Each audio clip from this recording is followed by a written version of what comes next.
friends are coming over tonight. Welcome to part 2 of making a lead sheet from sheet music. This is David Scott. So far, we've numbered the bars and labeled the sections in the sheet music, highlighted all the form indications, we've counted the numbers of bars in each section, made a list of the sections and the bars, and minimized the sections using form indicators. Now we're ready to get out the staff paper and get to work. We're going to copy the header and the sections to our staff paper. Now, when I say header, what I'm talking about is the information at the top of the song. So we're going to take the title and put it on the top staff of our staff paper, put the composer in the upper right-hand corner with our own name underneath it as arranger, that's ARR. Then we want to make sure we have the stylistic and groove indications in the upper left-hand corner. Rock and roll, quarter note equals 140, and I'm going to add to that straight eighth, because it's good to know what kind of rhythmic subdivision or groove we have going on. So as a reminder, here's our form, intro, A, B, C, D, coda. So we're going to get out our staff paper and mark off the intro, 4 bars at the top. Put the word intro in a box, double bar line at the end of the 4th bar. Next we're going to want letter A for 14 bars. We're going to add measure numbers underneath the left bar of each staff and put 14 bars of letter A, double bar line at the end. Next we want letter B, that's the chorus, that's also 14 bars. Starting at the previous double bar line, we'll add a letter B. Measure numbers continuing all through the song on the left margin. On the top of the second page we need a new header, so we're going to put the title again, page 2 of 2, the clef and the key signature. The next section is the C section, the 8-bar solo. So we're going to put 8 bars and letter C in a box. Double bar line at the end, keep numbering those measures on the left part of the staff. After that we have a 4-bar bridge, that's letter D. Count out 4 bars, put letter D, and a big fat double bar line at the end of that. The only section left we have is the coda, that's 12 bars. So we're going to skip a line between D and the coda and put a big coda mark. And then we're going to count out our 12 bars of coda and put a double bar line at the end with the word fine, which means that's the end of the song. Now my party pad is out in the woods. It's a long, long way from here to Hollywood. But I got some... So our next job is to add and highlight form indicators on the staff paper. This is very important. When these are wrong, there's a lot of chances that you're going to have a train wreck. So look at our chart, and the first thing that we're going to do is think about how this is navigated. We perform the intro, letter A, letter B, letter C, letter D, then we use the DS all coda to bounce back to letter A, and we'll put the sign there. We're highlighting everything so it's very clear and hard to miss. At the end of letter B, we're having a 2 coda mark, and then we've got the coda very clearly marked in the middle of page 2. Highlighting is important. You can do anything that you want to do, but don't you step on my cowboy boots. Now we get a chance to make our lead sheet really exciting. We don't want the band just to be chugging along playing improvised rhythms the whole time. We want to have them do some special rhythms that really lock in the arrangement together. So we're going to search for those special rhythms in the original sheet music and transfer them over to our staff paper at special places. So let's look at this. Page 1, it looks like the rhythms are fairly generic there, nothing really to add.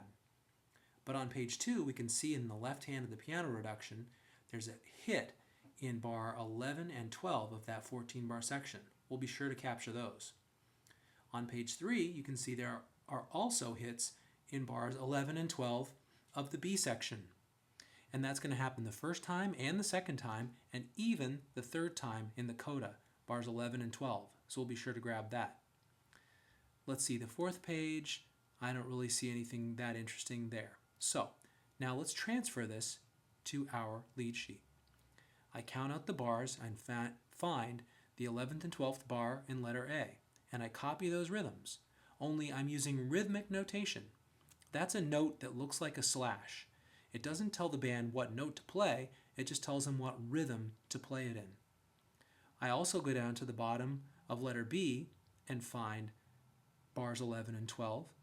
I copy that same rhythm into there, and then I go to the coda, and in the last two bars of the coda, that same rhythm happens again, only with a slight variation the last time.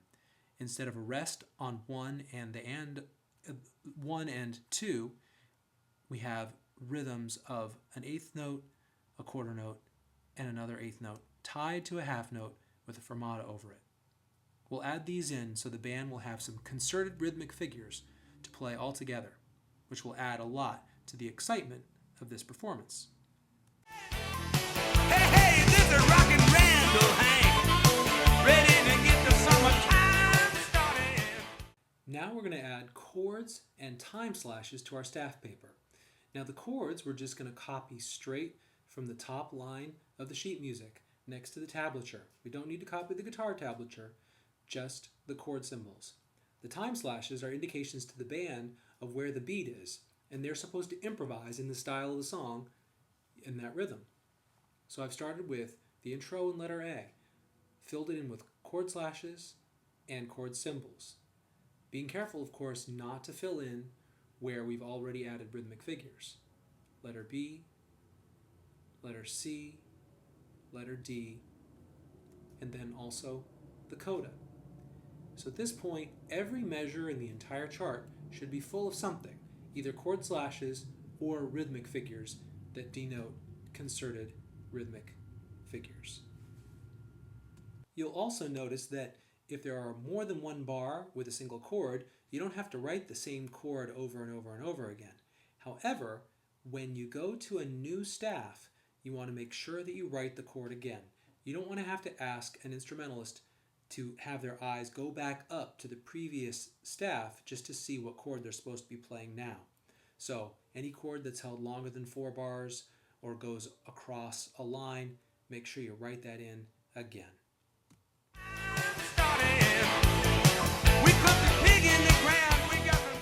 Now the final step is to add special instructions to the staff paper. These are instructions that will help the band, if they get lost, to get back on track. Things like vocal cues, instrumental solo cues, things like that. Let's see where we can add some in. On the top of the first page, we're going to put a guitar solo in for the first 4 bars. And then at letter A, we're going to put vocal cues. I Got Ketchup for the first verse and Natural Queens for the second. At letter B, we'll put a vocal cue, Do You Want a Drink? Then at letter C, we're going to call that a guitar solo and put an end solo mark at the end of that 8 bars. Letter D, we need to indicate that the vocal is coming back in, so we have a vocal cue saying, But My Party Pad.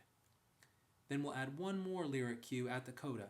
Since that's another chorus, we're going to put in the word drink, because there's a pickup, do you wanna, and then drink right on the downbeat of the coda. So if the band gets lost, they can listen to what you're singing and get back on track. We cooked a pig in the ground, we got some beer on ice. All my rowdy friends are... So let's go through again and remind ourselves what we've done. First we took the sheet music and we numbered the bars in it and labeled each section. Then in the sheet music we highlighted all the form indicators like repeat signs and DS's. Then we counted the numbers of bars in each section and made a list of the sections and how many bars were in each. Now that list became our new blueprint. We minimized sections using form indicators. That is, we omitted items on the list that repeated themselves if we could. Then we copied the header, which is the title and other information, and the sections to staff paper. Then we added and highlighted the form indicators on the staff paper. We found special rhythms to transfer to the staff paper so that our arrangement and performance wouldn't be boring, but would have some exciting moments where all the band plays the same thing at the same time. Then we added the chords and the time slashes to the staff paper, and as a final touch, we added special instructions, for example, letting instrumentalists know who takes the solo, or also letting them know what the vocalist is doing at a given time. And I wanted to say thank you for going through this all with me. I know it seems like a lot of steps, and it might be a little bit overwhelming at first. But once you do it on 5 or 10 different songs, you'll find this really super easy. You'll be able to do it just as easily as anything. So if you got lost anywhere along the way, That's why I made this video. You can go back and check out sections that you weren't so sure about. You can pause the video and look at some of the examples that I have on the screen, and hopefully this will help you get on your way to making great lead sheets for a band out of sheet music. Thanks. We put the pig in the ground, we got some beer on ice. All my rowdy friends are coming over tonight. That's right.